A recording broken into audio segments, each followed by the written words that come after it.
What's up, everyone? This is Christian Duke. You're watching StrengthAddicts.com, voices from the fitness industry. And today I am very, very happy to be joined by my good friends. Oh my gosh, here, we got to list this out. IFBB Pro, posing coach, personal trainer, contest prep trainer, registered nurse, NPC national judge, IFBB Pro League professional judge, the great, the one and only Linda Andrew. I don't know about great, but thank you, Christian. Definitely. I love you, so. I love you too. I love you too very, very much. So we've got a lot of ground to cover, and we're going to try to keep it brief because Linda and I both love to talk, and brevity is going to be the name of the game today, but we're going to cover all these very, very important bases. And before anything, I always like to ask folks, about their backgrounds. How did they discover physique-based sports? And in your case, physique-based sports and judging and training folks. And you're a registered nurse, so you've got a real job, a very demanding job. You oversee a cancer unit, which, I can't even imagine, but yet you make time for all the many things you do in the fitness industry. So if you can take us back and give us a little bit of background.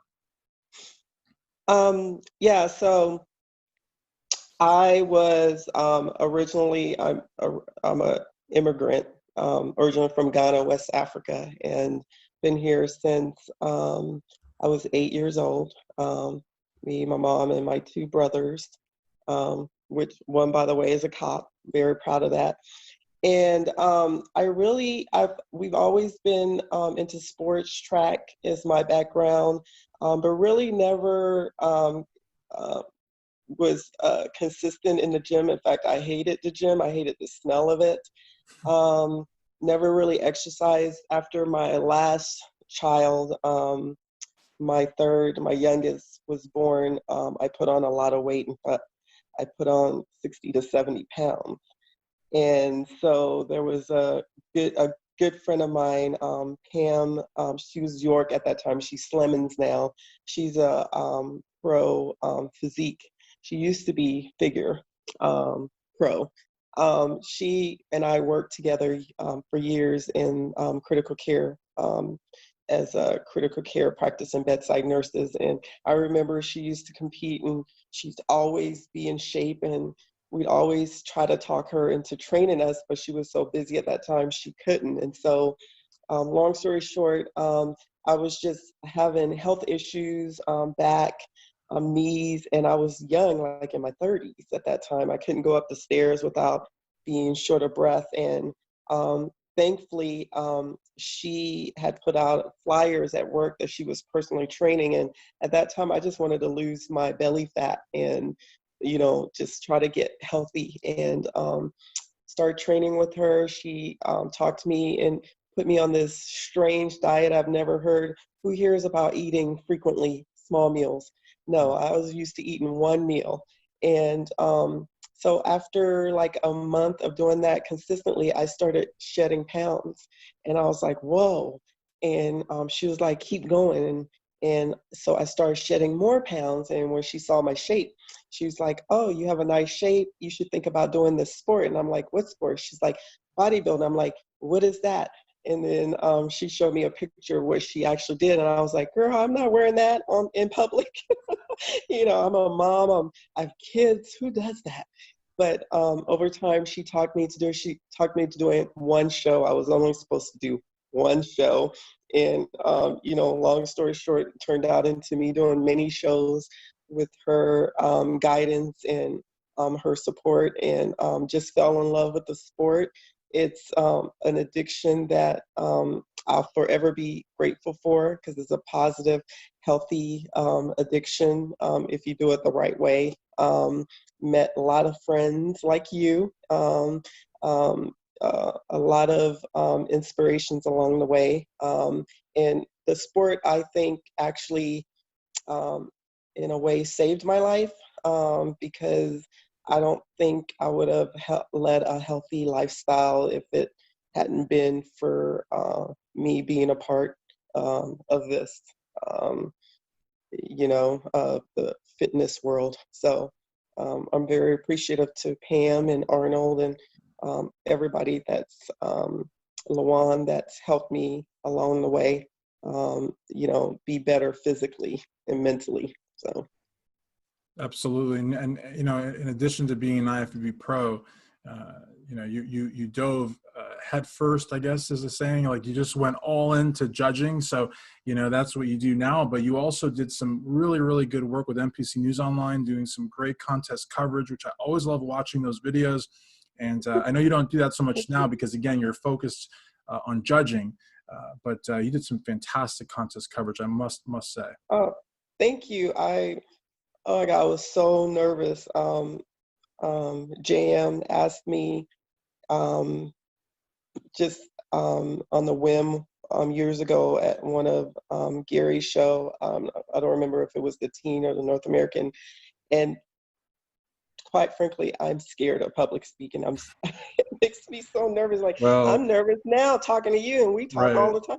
Yeah, well, But you're a great actress because I never got that on those interviews. But yeah, that's oh good. my God, you can, if you ever talk to JM, he'll tell you, like, I was so nervous. Like, I'm like, you know, I did it because sometimes it's just good to dwell and come out of your comfort zone, you know? And so I'm glad I did it. It was a great experience. It was even better just having a conversation with all those great athletes, especially the ones that have been doing it forever. And, you know, they're like in their 70s, 80s, and they're looking great and feeling great, and they love it. And it was just, I really came to enjoy doing that. So I'm glad I had the opportunity to represent NPCNewsOnline.com. Absolutely. And with regards to the judging, you know, there's so much that folks don't realize. I mean, the test judging alone, before you can even say you're a judge, you know, it's pretty rigorous. And, you know, there's a lot of quality control, you know, even once you are a judge, you know, you want to make sure that you're accurately, you know, rating, scoring, I should say, the competitors. There's, you know, from the posing clinics, that's where I remember you really first here in Louisville and throughout the country with the perfect posing clinics, which I hope that we'll talk about a little bit here also. But, you know, there's mandatory poses, there's free posing, there's transitions, there's so much that goes into, you know, successfully executing a posing routine. And, you know, I can't even imagine how many physiques you must have seen in your days as a judge. Yeah, there's so many. I think the misperception that people have is it looks so easy on stage and on YouTube, but then when you actually go to do it, they find out how hard it is. And then they realize that those people that make it so easy have put in a lot of work, a lot of time practicing over and over again. So yeah, it's great always helping people to be their best on stage. And it's also, I'm proud to be a part of a team that we're able to help people be comfortable in presenting themselves on stage. When Gary, Judith, and Tamara and I first started the posing clinic years ago, that was our only intention, was just to help people show off the physique that they work so hard off, be able to present themselves well on stage to the judges, so that they, you know, they can place well, or just a personal best, you know, for themselves. So yeah, we were very proud. I was proud to be a part of that team. And then just when you see the people that you have helped do well on stage, or, you know, or be better than the last time they were on stage, that was always warmed my heart. So it was good to be part of that. Absolutely. And they often say that imitation is the sincerest form of flattery. And I've got to tell you, ever since the Perfect Posing Clinic stopped, it's like a posing clinic everywhere now. You know, everybody's, you know, trying to be their own version of it. But the magic that you guys had, and I remember the last one I went to was the Better Bodies, which is no longer there. It's now Planet Fitness. But it was really, really amazing. And now, of course, last year we did posing seminar that you and Gary Udit, our NPC MidAtlantic Zone chairman, hosted at Power Station Gym in Middletown, Ohio, and that was a huge success. And what I find to be really interesting is either Gary or yourself sometimes you'll move somebody like, just like, it almost looks like it's like a millimeter. It's like you almost need a magnifying glass just to see what you actually did. But Hmm. it's, you know, Gary always says pose hard, you know, help us pick you, and even those like microscopic almost type, just little move right there can make such a difference. Because again, I always tell people, it doesn't matter what the photographers see, it doesn't matter what the audience sees, you know, it's what the judges see. If the judges can't see it, how can you actually said that? We can only judge you on what we see. Yeah, there's so many athletes that have potential, but we can't judge on potential. I can't look at an athlete and say, oh, wow, if he only did this, I know he'd have that V taper. I know he'd have that symmetry. No, you have to show me that you have that. You know, you work so hard at the gym for Lord knows how many months, years, weeks, you know, being strict on your diet, but we don't know that. We don't know you. We don't know what your background is. We don't know, you know, the behind the scene. We can only judge you based on what we see on stage. So that's why, you know, practicing and everyday posing, learning your how to best present your body is very important. And yeah, any little minute stances or any little changes that you make with your presentation could either be a positive or a negative on how it looks on stage with your physique. So yeah, you're right. It's so important. Absolutely. One thing too, big thing actually, that we share also is, you know, we are aware of what's going on in the country, and it's not as if it's something new. It's something that's been going on for a long time, and it's come to a head. And there's a lot of conversations that are being had. There's a lot of, you know, self-reflection, if you will, that's being had, which I think is really good. Of course, we're talking about, I don't know how you want to describe it, police brutality, Black Lives Matter, human rights, you know, and I'm very impressed, I have to say, Linda, as I'm sure you are as well, with the response of the NPC. You know, totally groundbreaking announcement that they made, statement, I should say, that they made. What were your thoughts about that? Yeah, like I said, I'm proud to be a part of this bodybuilding world, and proud that they came out and made a statement in support of peacefully protesting and peacefully protesting police brutality and racial injustices and inequality. So yeah, it makes me feel good that they put out a statement like that and show support. Yeah, I was really moved by it. They included George Floyd's name in the statement, which I thought was also very, very powerful. And then following the statement, maybe within a week or so, there was the Munich Campaign, which I'll be honest, at first I was skeptical of, because I didn't really know what it was all about. And then the more I read about it, and I saw just how powerful it was. I mean, everyone, our officials, our judges, our competitors, our media and fans, everybody participated. I thought that was really, really powerful. Yeah, that warmed my heart. I tell you one thing about being involved in NPC IFBB world is there's one love. Like we have one thing in common is the love of great physiques in bodybuilding. And our bodybuilding world encompasses everyone of all nationality, race, culture, countries, you name it, continents. So yeah, the show of solidarity was amazing and awesome. Absolutely. And there's also a very rich history of standing up and of fighting for civil rights. In fact, when Arnold, everybody loves the movie Pumping Iron, when Arnold went to South Africa, he absolutely refused to be segregated from the African-American athletes. And that's something that you don't really see on the film, because you don't really see the athletes traveling. You just see the athletes at the gym and having breakfast and that sort of thing. But he was very, very vocal about that as well. And you know, for those that don't know, I mean, unfortunately, South Africa had apartheid till 1994. Which is just, I mean, unfathomable. But It's just amazing. Yeah. yeah, unfathomable. Yeah. And you know, so I think it's very powerful. Of course, what's happening, you know, and I really am very proud of the NPC for the statement, and then for everyone participating.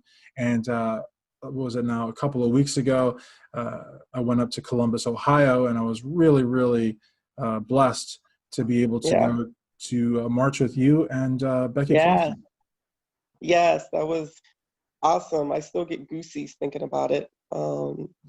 It was awesome being with you guys and being, excuse me, in that environment. And even more amazing, took my youngest. I want her to be a part of it. I want her to be a leader when she grows up and speak out against any sort of injustices, anything that she feels passionate about. So it was great that she saw us participate and be a part of this great movement.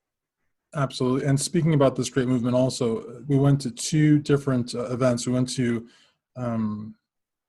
the peace event, which was at the Botanical Gardens, and then Mm-hmm. we went to the march that was on High Street and Broad.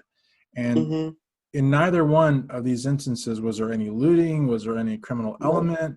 In fact, there was a pizzeria that was on the corner of High Street and Broad that I actually mentioned, man, that would be so good to go in there and get a slice. They were open. They would probably sold a ton. Yeah. There was some distinctive herbal scents in the air, so I think that the pizzeria did really well. I don't know if you know what I'm saying, like, but it was interesting. But the thing is that we're not here to say, or at least I'm not here to say, that there is no looting that takes place and that there's no criminal element in some of these protests. But Linda and I, you know, we condemn that. Like, that has nothing to do, like, we're all about peaceful protest, and most of the people that are there, I would say, are there for peaceful protest also. Yeah, I mean, it's been proven that a lot of the people not involved with the protests are responsible for the rioting and the looting. So it breaks my heart that those people choose to use a protest, you know, against For civil rights subjects and against police that, brutality, yeah. well, just against things that detrimental to human lives. Like, people are dying. We got mothers, fathers, children that are dying, and for them to choose, you know, a protest, a peaceful protest, to do illegal stuff, I don't agree with at all. And I'm glad those people are being they're being identified by the authorities, and then are being dealt with. So. But I tell you, I refuse to let those few people distract me from what's important here, and that is our voice being loud and clear against injustices that goes on. and I'll tell you, I mean, if it's up to me, I say throw the book at those folks. I have no compassion for them. If you're out there trying to, like, you know, get a washer and dryer or a TV or food, whatever it is, you're a criminal, and we have nothing to do with criminals at all. Right. But like Linda said also earlier at the very beginning, and I don't want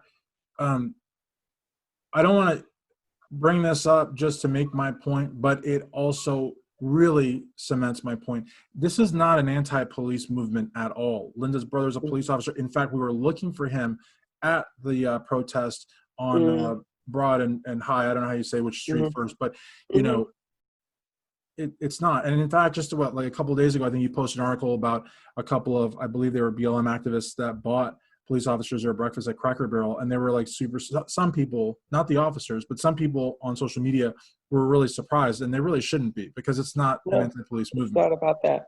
Yeah, my brother and I, we talk about that. He's all for peaceful protesting. He's aware that there's those few elements of criminals that come in. No, it's not about cops. Like, you know, when you hear the word police officer or cop, it should fill you with a sense of safety and pride. because they are hired to serve and protect. No, this movement is about those cops that don't believe that are, you know, doing their jobs and not being in favor of protecting and serving, or doing their job and not feeling like they should treat everyone equally. This is not a occupation, or this is not a job that you should even think like that, because you are dealing with people's lives. And like I posted, I'm a nurse. Even if I accidentally make a med error that results in a patient or patients dying, I am held accountable. I'm held accountable either by suspension, by termination, and or suspension, termination of my license. And that follows me. So all we're asking for is accountability for those cops that aren't doing their jobs, that let whatever misperception about whoever they're dealing with get in the way of them protecting and serving. That's all. Absolutely. Everyone is due a day in a court. A cop should not be judge, jury, and then death penalty. It should not be that way. Just like I've taken care of racists. I've taken care of people that's called me out of my name, but that has never, I have never in my head saying, well, I'm going to kill you, or I'm not going to give you your pain medicine, or I'm not going to do the best job that I was hired to do, or that I agreed to do as a nurse. No, I'm still going to treat you despite knowing that you hate me because of the color of my skin. And that should be that way for every public servant that's dealing with human lives. And that's why I'm raising my voice and being heard, or raising my voice and hopefully I'm being heard. Right. Yeah, that's what but I got to tell you, there have been some real victories so far, and there's plenty more marching and social media work to do, and conversations to be had. But for example, a lot of jurisdictions have gone away with the chokeholds, which really should never have been there to begin with, and these no-knock search warrants, which is what unfortunately resulted in I believe the murder of Breonna Taylor. I mean, just the idea that here you have this woman who, an EMT, you know what I mean, cops break into her house, or I should say break in, but what they do, right? They break into her house in the middle of the night. They don't obviously knock or announce themselves, and they're on plain clothes on top of that. I mean, you know, I don't know whose bright idea the no-knock search warrant was. I mean, I can understand if it's like the Navy SEALs going after Osama bin Laden or something like that, but for a citizen, I don't know. But those are going away, thank God. Yeah, I'm glad that so the important thing that I feel like makes this movement different than others is that everyone, most people, black, white, yellow, whatever, they have opened their heart and they're open to a change. They're fed up. Like, there's no reason why people should be dying needlessly, you know, and now it's spread across countries and continents. So I'm very proud of this movement for change and equality, and also people are changing within their lives and within their households, starting with conversations. That, to me, is a start to changing things, how people view the world, how people view other people that are different than them, is having conversations and really looking at those issues outside and also internally, you know. That goes a long way. So yeah, I'm very proud that even companies are changing their policies. Later on this evening, I'm going to sit in on a racism task force that Ohio State University is putting together. So this is all we ask, is this cannot keep going on. We cannot be living in a world of where you think that just because it doesn't happen to you, it's not happening. Let's live in a world where our eyes are open and try and do something about it and change it. So. No, Yeah. absolutely. And as you pointed out, companies are also, I mean, because, we're talking about the public sector, law enforcement, how prosecutors and judges, but also the private sector is responding as well. I mean, just this week, Quaker Oats with the Aunt Jemima logo, which, I mean, honestly shouldn't have been used for a long, if ever. You got Like Mars Inc. with 300 Uncle years, I Ben. think. How many? I think that theme, I mean, they've like Right. kind of whitewashed it a little bit, but it's been 300 years. Oh my God. That's what I read. Yeah. That's outrageous. And then Mars Inc. also with the Uncle Ben logo, they're looking at that. There's a lot of talk of Juneteenth, which is very interesting, which I would support, which would be a federal holiday for human rights. And I think, these are things that need to be happening. NASCAR has banned use of the Confederate flag, which I know that a lot of people, I was not a lot of people, really but some surprised. people, some people like to say it's historical, but I mean, that flag represents, Well, it's historical, and it's not only like white people are saying it. There's a lot of Black people that say it, but it's not about it being historical. In my opinion, it's used as a symbol of hatred, of hate. So yeah, I understand the history behind that, but then as the years went on, it's been used by hate groups. Yeah. So and I mean, they could, folks that are opposed to this could say, well, hate groups use the American flag too. Should we get rid of that? No, but if the Confederate flag, unfortunately, if you are someone that truly just believes that it's a historical symbol, unfortunately for you, like Linda said, and like I say, and many other people say, has been adopted by a lot of organizations and folks that espouse racist type tendencies. And personally, I don't believe it belongs anywhere public, just because if you're a taxpayer, even if a fraction of taxpayers are offended, I mean, I don't even know how African-American folks and minorities and Hispanics and Asians, I don't know how they go day to day in Mississippi, for example, which still has it in their state flag. I mean, I can't imagine walking into a courthouse, but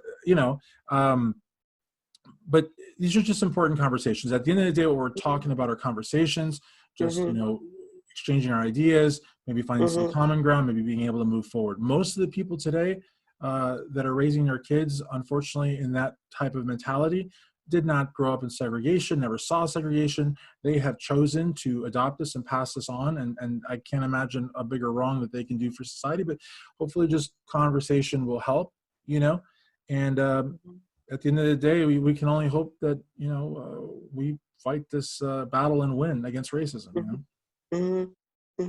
I think, I mean, we're not going to change everybody's mind, but I think a majority of people will have a change of heart once they self-reflect, or if they self-reflect. The most important thing is that I'm glad a majority of the people are self-reflecting and having conversations, and especially with their kids, because they are ultimately going to be our future. And hopefully they'll provide a world where there won't be this, there won't be protesting, there won't be people coming in and looting or rioting because of the protesting. So I'm hopeful for the future.